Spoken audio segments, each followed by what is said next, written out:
जैसे कि आपने नोटिस किया होगा कि मैं एफ से दूर रहता हूं और मैं इसकी एडवाइस भी लोगों को देता हूं कि एफ में आप अपने ब्रोकर को अमीर कर रहे हैं। इसी का ही एग्जांपल मैं आपको बताता हूं अपनी पोर्टफोलियो कंपनी का, जिसका नाम है IIFL सिक्योरिटीज।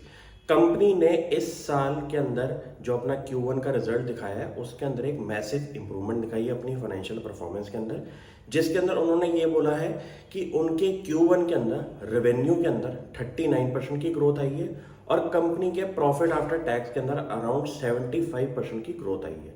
ये रीजन है कि जब जब इक्विटी मार्केट इंडिया के अंदर आपकी पॉजिटिव में रहती है तो इंडिया के अंदर जितने भी आपके रिटेल इन्वेस्टर्स हैं स्पेशली, उनके अंदर एक एक्टिव माहौल क्रिएट हो जाता है, जिसके अंदर इंडिया की कैश मार्केट और F&O मार्केट के अंदर एक बहुत बड़ा आपका ट्रेडिंग बिजनेस शुरू हो जाता है। एग्जाम्पल के तौर पे average daily turnover IIFL securities का आज की डेट में अराउंड 2,30,000 करोड़ से ऊपर का हो चुका है। तो आप ये सोचिए कि इतनी बड़ी मार्केट अगर IIFL सिक्योरिटीज की है तो इंडिया की कैपिटल मार्केट कितनी बड़ी होगी। तो मुझे इस बिजनेस के अंदर सबसे बेस्ट पार्ट ये लगता है कि कंपनी की इस टाइम वैल्यूएशन हमारी लेस देन 10 की पी पे है और ये एक ऐसा सस्टेनेबल बिजनेस है जहां पे आपका जितना रेवेन्यू ग्रोथ हो रहा है उसके अंदर आपका जरूरी नहीं है कि आपका एक्सपेंडिचर ग्रोथ भी उतना होगा। तो एक्सपेंडिचर ग्रोथ आपका आधे परसेंट से ग्रो हो सकता है और रेवेन्यू ग्रोथ आपका 1% से ग्रो हो सकता है, क्योंकि ये ऐसा टेक्नोलॉजी बेस्ड बिजनेस है जहां पे अगर आपके पास अच्छे लेवल के ब्रोकर्स बैठे हैं और उसके अंदर आपके अच्छे ट्रेडर्स आपके साथ इन्वॉल्व हो तो आपको बहुत अच्छी रिटर्न भी मिल सकती है अपने रेवेन्यू के अंदर। इस केस के अंदर IIFL सिक्योरिटीज के अंदर कंपनी ने अपना पूरा का पूरा बिजनेस मॉडल जो है वो पूरा कैपिटल मार्केट की तरफ रखा हुआ है, जिसके अंदर वो एक तो ब्रोकिंग बिजनेस भी रखते हैं प्लस उसके अंदर उन्होंने इन्वेस्टमेंट बैंकिंग बिजनेस भी रखा हुआ है, जिसके अंदर जितना भी आज की डेट में कंपनीज के IPOs आते हैं उसके अंदर डील ब्रोकर भी यही बनती है कंपनी IIFL सिक्योरिटीज। तो उनका एक ऐसा स्केलेबल बिजनेस है कि जैसे जैसे इंडिया की कैपिटल मार्केट ग्रो होगी तो IIFL सिक्योरिटीज का भी बिजनेस ग्रो होगा। लेकिन ये एक साइक्लिकल बिजनेस है जिसके अंदर आपको नोटिस करना पड़ेगा कि आज की डेट में अगर एवरेज डेली टर्नओवर जो है 2,30,000 करोड़ का जो हो चुका है वो लास्ट ईयर के कंपैरिजन पे अगर 80% से ग्रो हुआ है तो उसके अंदर एक नेगेटिव परफॉर्मेंस भी आती है जब स्टॉक मार्केट के अंदर एक डिक्लाइन आएगा। तो ये बहुत ज़रूरी है हर बिजनेस को समझना कि ये जब मार्केट में थोड़ा सा डिक्लाइन आएगा, लेट सपोज जैसे निफ्टी और सेंसेक्स के अंदर 10% का डिक्लाइन आएगा तो इनका डेली टर्नओवर भी कम होना शुरू हो जाता है। तो आपको हर बिजनेस को उस तरीके से समझना है कि इसका बिजनेस मॉडल क्या है और बिजनेस मॉडल के अंदर आपका अगर क्लैरिटी होगी तभी आपकी शेयर बाजार के अंदर अच्छी रिटर्न की कैपेसिटी भी बन पाएगी।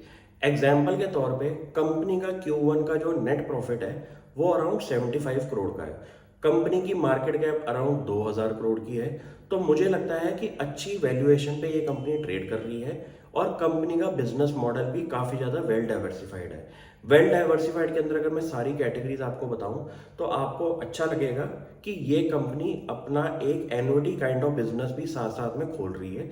जैसे कि कंपनी का जो मेन ब्रेड बटर है वो है उनका ब्रोकिंग बिजनेस, जो कि उनका काफ़ी रॉकेट की तरह बढ़ रहा है और लास्ट ईयर के कंपैरिजन पे अराउंड 82% की उस बिजनेस के अंदर एवरेज डेली टर्नओवर का ग्रोथ दिखाई दी है।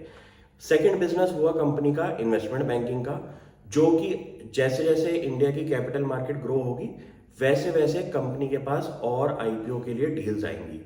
थर्ड बिजनेस हुआ कंपनी का फाइनेंशियल प्रोडक्ट्स को सेल करने का, जिसके अंदर आपका इंश्योरेंस और म्यूचुअल फंड जैसी डिफरेंट कैटेगरीज आपके पास आ गई हैं।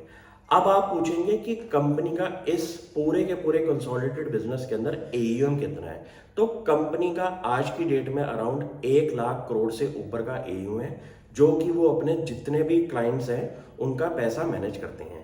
तो ये एक ऐसा बिजनेस है जहां पे मुझे एक वैल्यूएशन अच्छे लेवल पे दिखाई दे रही है और अच्छे लेवल पे कंपनी के ऑपरेशंस भी इस टाइम चल रहे हैं, जहां पे एक मैसिव ऑपरेटिंग लेवरेज का प्ले मुझे दिखाई देता है। क्योंकि टेक्नोलॉजी ओन्ड बिजनेसेस के अंदर क्या होता है कि आपका क्लाइंट एक्विजिशन कॉस्ट तो ज़्यादा होती है। जैसे सपोज इनको एक अगर डीमैट अकाउंट खुलवाना है किसी कस्टमर का तो वहाँ पे कंपनी का काफ़ी ज़्यादा खर्चा अपनी तरफ से भी लग जाता है।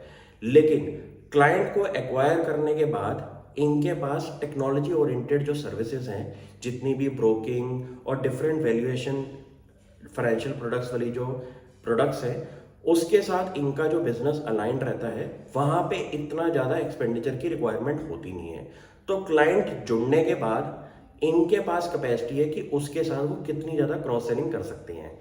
तो इसमें जितने ज़्यादा क्लाइंट, उतना ज़्यादा आपका वैल्यू ऐड होगा आपके ऑपरेटिंग कॉस्ट के अंदर, जहाँ पे आपकी ऑपरेटिंग कॉस्ट कम होती हुई दिखाई देगी। ऐसे बिजनेस को समझना डिफरेंट एंगल से बहुत ज़रूरी है कि यहाँ पे जितना रेवेन्यू ग्रोथ हो रहा है, उतना ऑपरेशनल ग्रोथ एक्सपेंसेस के अंदर नहीं दिखाई देगा, और उसका जो गैप है वो आपका सीधा नेट प्रॉफिट के अंदर दिखाई देगा। जैसे कि कंपनी का Q1 का नेट रेवेन्यू जो है वो सिर्फ 39% से ग्रो हुआ, लेकिन कंपनी का पैट जो है वो आपने देखा होगा कि 75% से ज़्यादा की ग्रोथ दिखाई दी है। तो इसका ये रीज़न है कि रेवेन्यू जितना तेज ग्रो हो रहा है, उससे ज़्यादा आपका प्रॉफिटेबिलिटी ग्रो हो रही है। ये एक सही इंडिकेटर है ऑपरेटिंग लेवरेज का प्ले आउट होना। Thank you.